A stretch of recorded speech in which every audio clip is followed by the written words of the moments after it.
What's up guys, we have here an MTX audio jackhammer JH300. We're going to test its power output and see if it matches the output rating.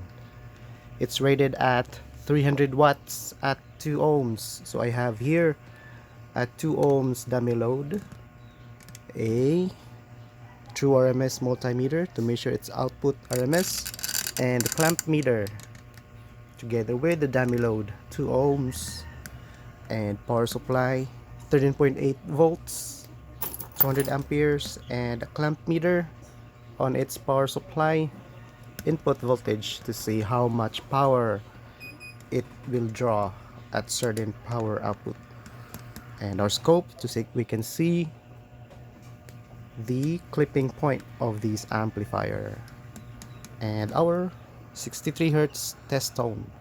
Okay, let's start. Oops.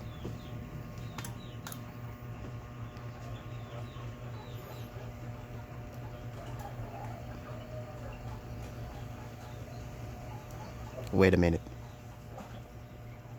Okay.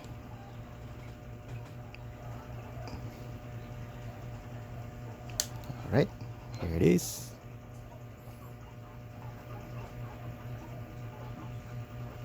Oops, clipping point. Alright, there it is. So 12 amperes, 24.56 RMS. How much power is that? That's just gonna compute on the description later on. And how much power draw? It's 30 amperes at 13.8. Oops. Let's move it a bit. That slight clipping. 36 amperes. Like that. Let's move it farther, adjusting the gain.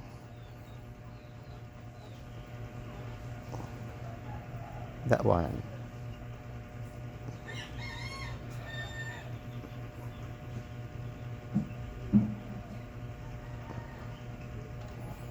Okay, that's good enough. So now it's 25.28 volts VRMS and 12.42 amps, dropping at 13.7 input supply with current draw of 32.8 amperes. Alright, so there you go, an MTX Audio JH300 jackhammer series.